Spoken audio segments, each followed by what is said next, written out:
Lowe Show, and I want to thank you so much for joining me for another episode this Thursday at 7 p.m. On Facebook and on YouTube. Thank you so much for joining us via the radio and the app.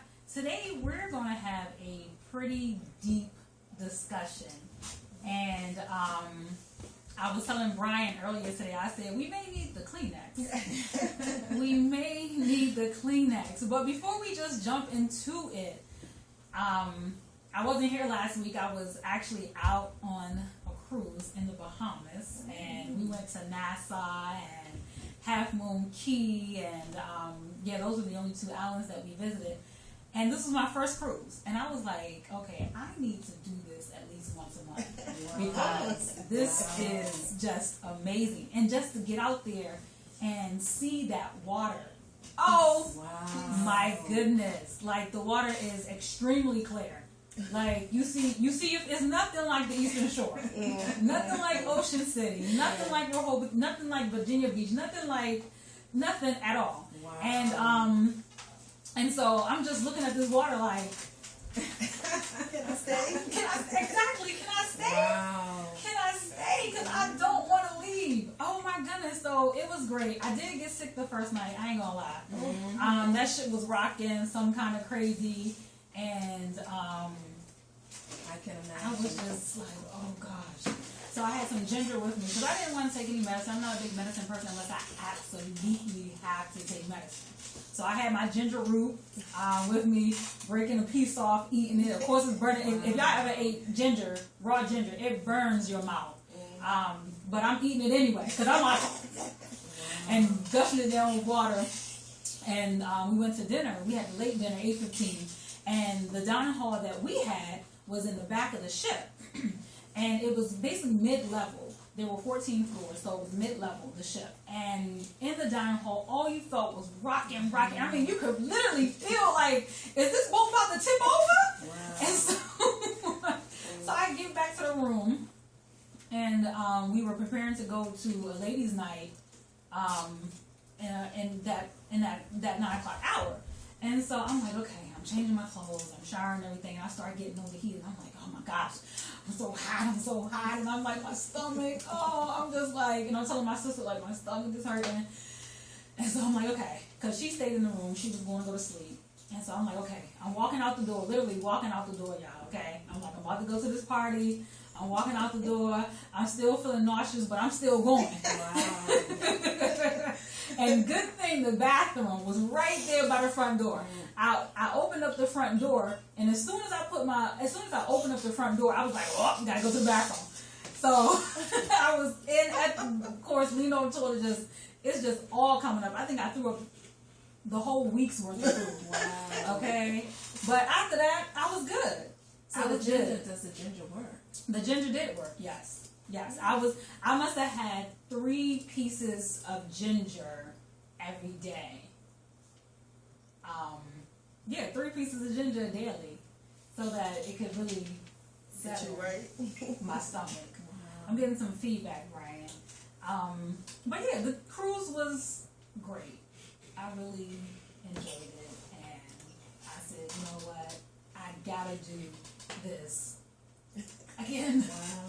I gotta do this again. So if y'all never been on a cruise, take a cruise. Yes. Take a cruise. You will absolutely love it.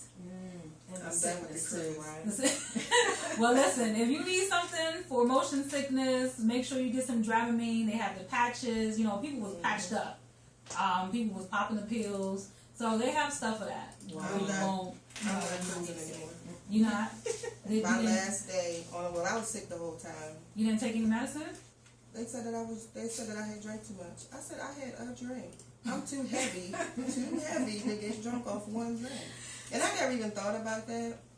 But by the time I was getting better, someone jumped off the ship. Oh, no. So when they did all that fishing around and swimming around, I was sick all over again. I was sick for 2 days once I came home. I was I'll fly there and watch the water. And opposed to being on, yeah. But I had a good experience though. I mean, it was nice, but yeah, never again. No. So let's dive right on into this topic today of love taps. I named it this. I don't know. A Different World is my favorite sitcom, and they had this episode on domestic violence. I don't know if y'all watch A Different World, but the episode was entitled Love Taps, and it's when Gina, who is this strong woman, okay, she's dating this guy. He's a rapper, and he's beating her. And Freddie sees this incident on the rooftop. She's out there doing her meditation one night, and she sees a couple. She couldn't really see who it was because it was nighttime, but she knows that it was a couple. And he's beating her out there. And he walks away. And she runs after him. And so Freddie goes to Whitley all hysterical. And she's like, we need to do something about this. I just saw a sister getting beat. And nobody ever suspected it to be Gina. Because here it is again, this strong woman, and nobody ever suspected to be her. And so when they found out, they was of course in shock and awe.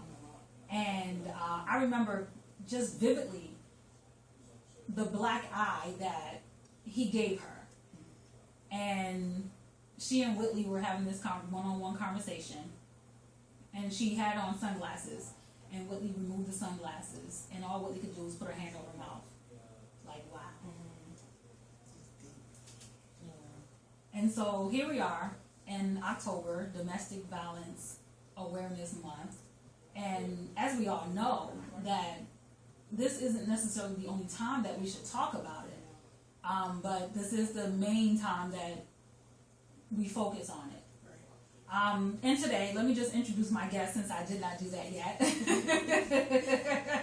I have Miss J joining me here, Debbie over here, and Mignon right here. Yes. I want to thank everybody, all you ladies, for being here. Thank you. Cool. Thanks for the invite. So let's just dive right into it and talk about the experience of domestic violence. And I'll start here with Debbie. So share with us your story. As you were talking about how that program had said, you were saying that the strong woman, they didn't really think that she would be in a domestic violence situation, and that's true. That a lot of times people look at you and they can't go by how you look to determine whether or not you're in a domestic violence situation. And I think a lot of people, even with myself, people were thinking that I was so strong and that I,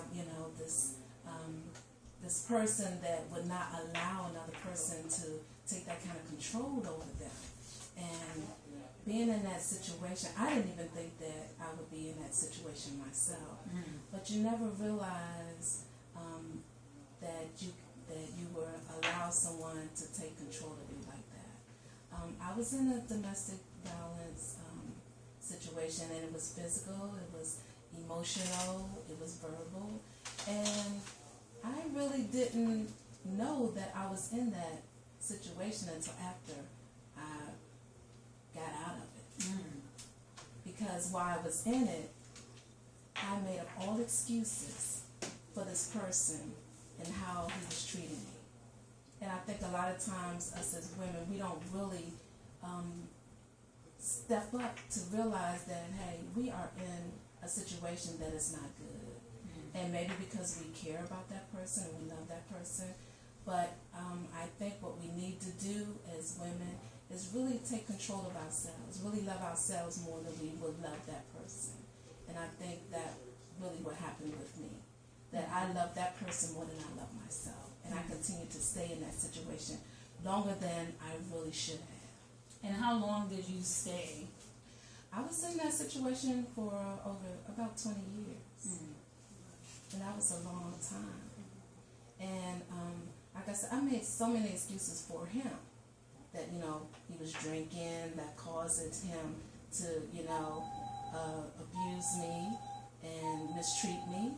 Or I upset him in a way that, the way that he abused me and he took control over me like that. So I think that as women, we have to stop making excuses for them And I think that's what keeps us in those situations. Yeah. Like you said, stop making the excuses. Yes. I think oftentimes we see the good in people and what they can be or who they are, or what we feel that they are in those times that they're their regular self. And I think a lot of times that the mental health issue goes untapped into, and then it's reflected off of everybody, around them, and it just keeps going on until it's recognized, and or until something really big blows up and happens.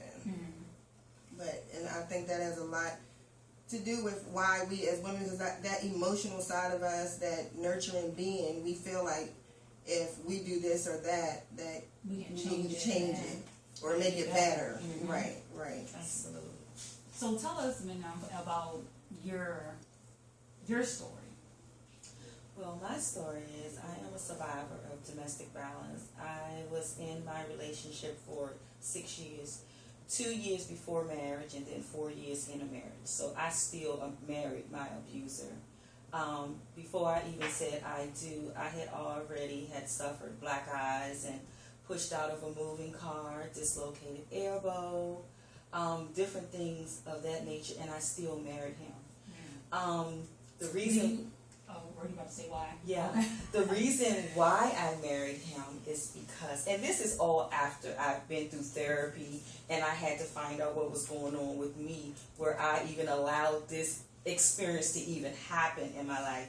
So through that, I've always been a church girl.